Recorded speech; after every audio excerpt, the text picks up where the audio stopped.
ofensiva el filipino, atacando con todo el de Tijuana. Le está haciendo efecto ese golpe. Se fue a la lona el Pantera Neri. Justo cuando atacó. Ngayong paparating na Sabado ay muling aakyat sa ibabaw ng lona itong ating pambato na nagmula sa Negros Occidental, ang alias King Arthur, na si Arthur Villanueva, para kasahan sa 8 rounds na bakbakan. Itong rank number 8 sa WBO Bantamweight Division at former title contender na si Saul The Beast Sanchez. May veteranong record itong si Villanueva na 35 wins, 5 losses, 20 via knockout at may edad na 35. Habang 20 wins, 3 losses, 12 via knockout naman si Sanchez at may edad na 27. Parehong galing sa talo ang dalawang boksingero. Matatandaang natalo itong si Villanueva kay Elijah Pierce via TKO, habang natalo din itong si Saul Sanchez via majority decision kontra defending champion Jason Moloney.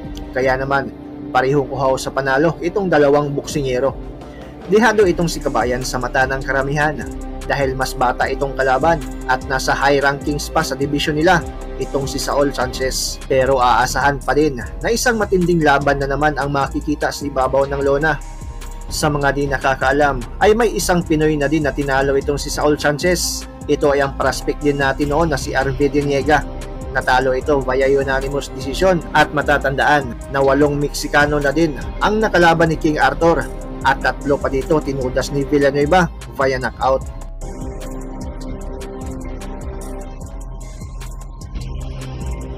Kaya bago ang labang Arthur Villanueva at Saul Sanchez ngayong Sabado, ay balikan muna natin ang 3 Meksikano na tinalo ni Arthur Villanueva via TKO.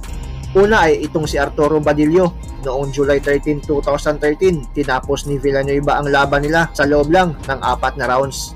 Bakbakang Villanueva versus Badillo. They're a two-fisted knockout puncher. Straight combinations mula kay Villanueva. Si Villanueva, mas mag-carry away kasi good combination again. He wants to go high out the game. Maganda rin ang depensa ni Villanueva, no? 1 steps back and then cover up agad. That's what him. Now he's getting attacked by his coming forward. Demesilio yung kanyang laban. Landed some wicked body blows. And Villanueva survived it to win by decision. Itong nakaraang April lamang po yan. Isang investment. Hindi po yan makikita sa opening rounds, but in the latter part ng laban, nagtitake effect po yan. Magandang investment. May dividendo in the second half. At isa pang umpugan. And blood is oozing out from that hideous cut on the canvas. And referee May Cortezes. Okay, no? Pwede ba? Okay. Maalarma ka. Oh, that's a little low. That's a little low.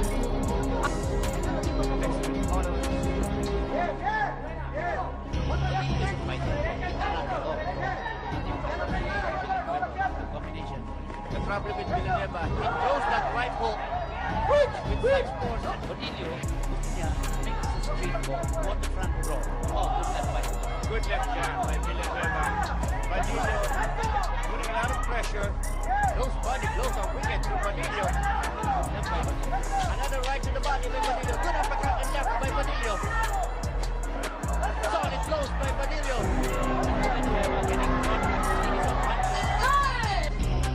Again,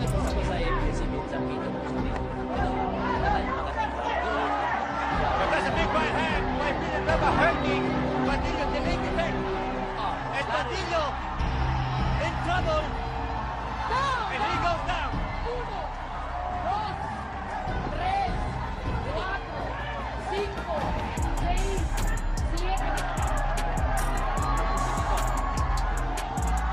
beautiful rally by Villanueva.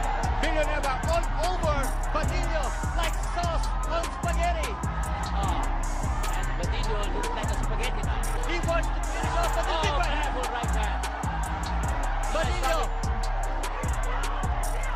Getting a little left by Villanueva. Villanueva usually tattooing Badillo. Some black and white like to stop this fight and this Villanueva punches himself out. He's got him on the ropes. He's got the corner. If it's above the corner,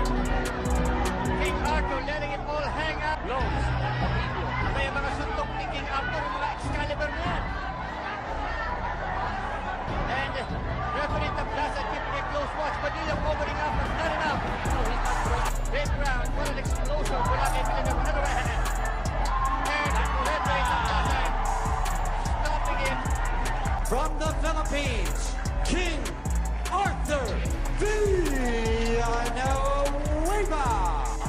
Pangalawa ay itong si Edgar Martinez Baron. First round lang ang itinagal ng Meksikano sa kamao ni Villanueva. Dressing room. So just want to have a good clean fight. Okay? Actually, might be better this one. And here we go, round number 1, the King Arthur Villanueva kontra kay Edgar Chololo Martinez ng bansang Mexico. Both of them, dark trunks. Good left. Early round, left hook. King Arthur dropping Martinez to the seat of his pants. Opening seconds of the first round. Another right to the body by Villanueva. Chop with right hand. And Chololo is below. Oh, big left hand again. Wait for the opening. When he sees him, Alam mo, usually slow starter ito si Villanueva, no? At sa mismo nagsabi, usually introduce, gagawin muna ang estilo nito si Martinez. But the opportunity is there because right now, Martinez, Villanueva. oh, good left. Right. Naalog itong si Chololo Martinez. Both of them miss with rights. You've always got to like Villanueva.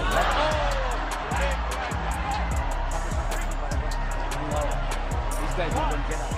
If he gets up, he's going down again. No, he can't. 8, 9. No, it's over. It's over. Here is King Arthur Villanueva. Pangatlo ay itong maangas na Meksikanong si Juan Jimenez. Nagtapos ang laban via 4th round knockout. En el primer episodio, que le vaya bien al mexicano, tallas de Box Azteca, Azteca Med, pues en los siguientes episodios son En su récord Arthur Villanueva. Y vamos a ver de qué cuero sale más correa. gimnasio. Y vamos a ver, tiene 24 años, por cierto, joven. Abajo busca golpear, mete muy cercana, no metido, porque esto puede ser brutal. Y ahí está remetiendo este muchacho, el King Arthur Villanueva, el rey, ¿no? Sí, señor. ¡Ay! Le pegaron fuerte. No le contó el repente. Bueno, pues a de Chihuahua. Y va adelante Joaquín, el local. Es su equilibrio que lo tumben con un buen golpe. Y aguas, porque ahora muy bien el upper. Que no vuelva a suceder en esta. El Peñita, pues el golpe, cuidado, pero ya lo tocaron. Abajo está golpeando, suena la campana. Se están enfrentando en el peso mosca, ¿verdad? No, en peso super mosca. O Peso super super mosca. Y Parece. sigo sin entenderlo. A lo mejor Sí, o que por algún momento hubo tras la muerte de su padre. ¡Qué buen intercambio del Peñita! ¡Buenos golpes! ¡Se va a la lona! ¡Se va a la lona! Villanueva le están haciendo la cuenta. La cuenta va en 4, en 5. Levante los brazos en este segundo episodio. Y allá va el Peñita, tratando de llevarse este título gallo. Darlo sin preocupaciones. Para ello, te recomiendo dejarte ayudar por un agente de State Farm. La lona, como el retraso, en fin, cosas que no puede que quieras. El referee sea de la misma nacionalidad de uno de los Claro, boxeadores. claro. Son detalles que no puede. Que me parece que está generando buen boxeo. Termina. Lo que no me explico es por qué no se lanzó a fortaleza, su voluntad y sus... ¡Oh!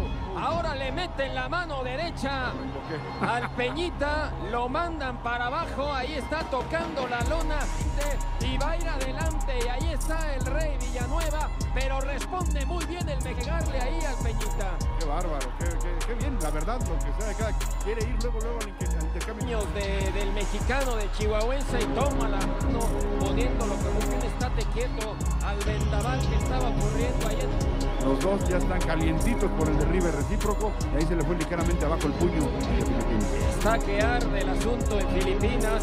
Pero si en serio va a sonar la campana para que termine, pero está en las cuerdas. Cuidado porque le meten otra vez el cruzado con derecha, izquierda. Combinación arriba, está encima. El de Filipinas, suena la campana de milagro para el mexicano. Ahí está. Ahora, el mexicano sí es, déjame decirte que sí es gallo natural. ¿Ok? Super mosca es. ¡Ay, aquí cayeron los dos! ¡Cayeron los dos! ¿Qué dice el referee? De cabezazo, ¿no? Le están intentando, me parece, la caída del mexicano. Se acabó la batalla, se acabó la batalla. Final tan raro. Claro, que alguien vaya y lo vea. Ve, nada más Está desconectado. Sí. Y mira nada más. Está inerte. Ya abrió los ojos, afortunadamente. Ya abrió los ojos. Protectores. Ve nada más. Los ojos. La gente celebra porque este es el ganador, pero esto no puede ser, o sea, de verdad. At dahil naging kontrobersyal ang una nilang laban, ay nagkaroon ng rematch itong si Villanueva at Jimenez at ginawa na ito sa bansang Amerika. Pero naging mas malala lang ang sinapit ng Meksikanong maangas dahil 2 rounds lang ay agad itong natudas.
Ano sa tingin ninyo ang magiging hatol ng labang Arthur Villanueva at Saul Sanchez?